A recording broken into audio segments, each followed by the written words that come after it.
Hello again.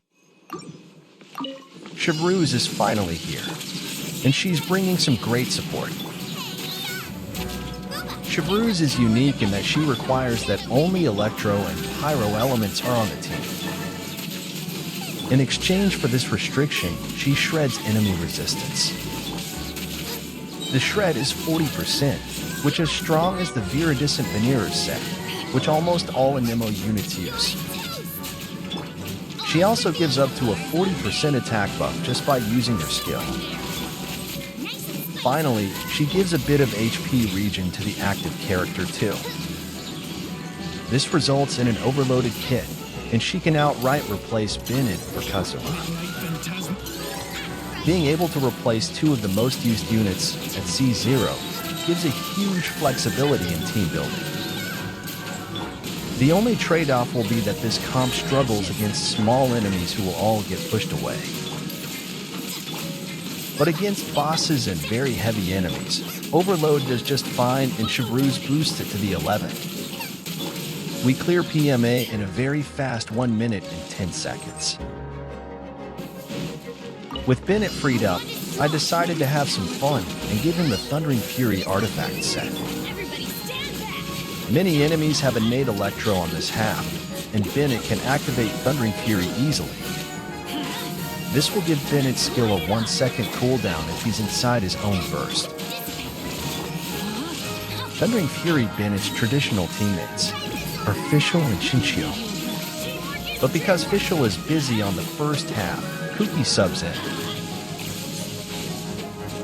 We had Cole for Virgins and Hyperblooms, and it's a working team. But Bennett and Shinshio being free gives a lot of flexible team options. Many on-field carries appreciate this duo, such as Wamiya or even Hu Tao's new team. And this flexibility is given by Chevreuse and her very budget-friendly team. We clear with a massive time advantage. Having 40 seconds remaining against these two bosses is impressive.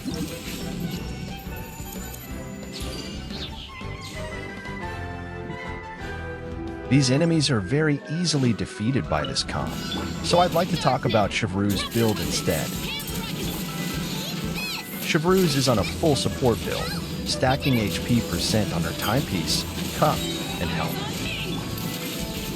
With the HP percent main stat and a few more HP percent substat rolls, we reach her buff's maximum cap of 40% attack, or 40k HP. With the cap reached, I can give her Favonius Lance to help with team energy, and equip 4 Peace Noblesse to buff the team's damage even further.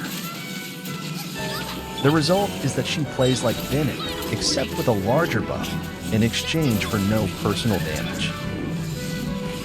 However, she can also play with Bennett too, and instead replace the Anemo unit that Overload teams usually come with.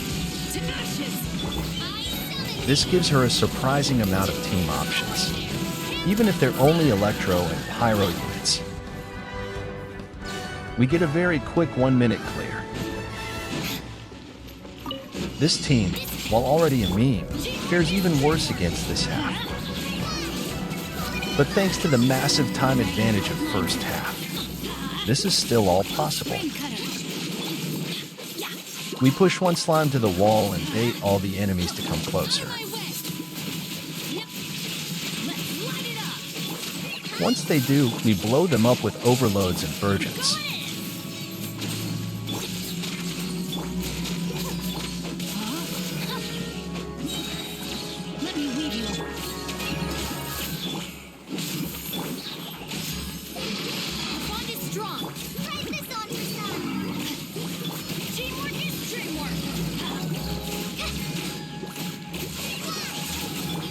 We get pushed out of Bennett's circle, and this exposes a critical weakness of the team. Bennett can't spam his skill. It's very important that Bennett uses his skill inside the circle and triggers an overload. If he doesn't, the Thundering Fury build goes all to waste. Unfortunately, this team can also rely on kooky hyperblooms.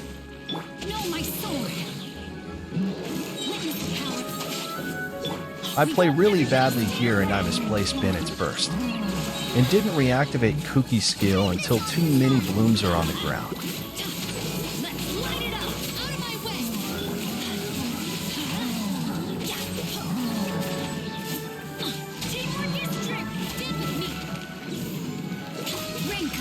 Thanks to the Chevreuse team though, we have so much time that second half was just fine.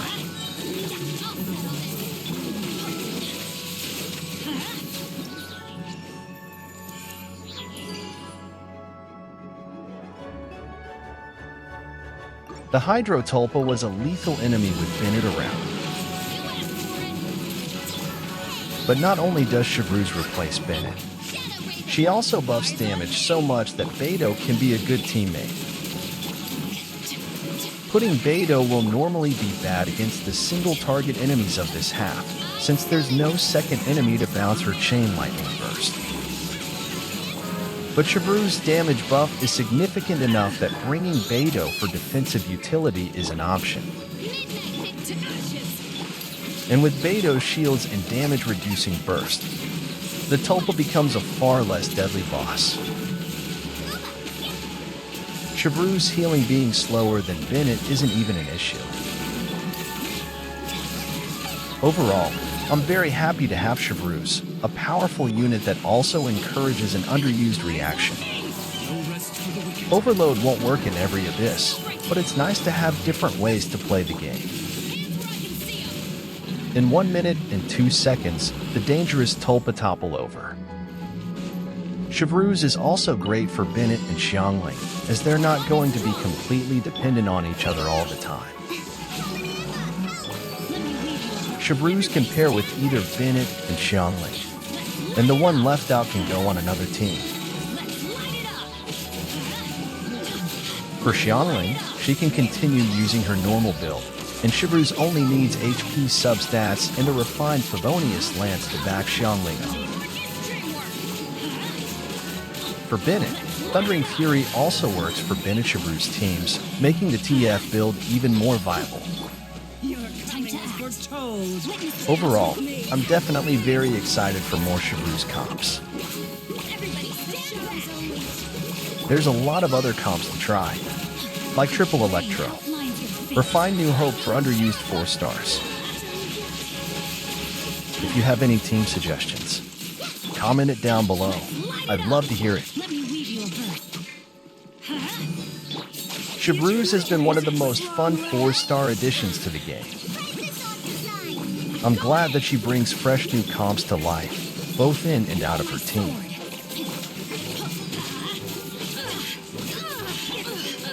Thank you for watching.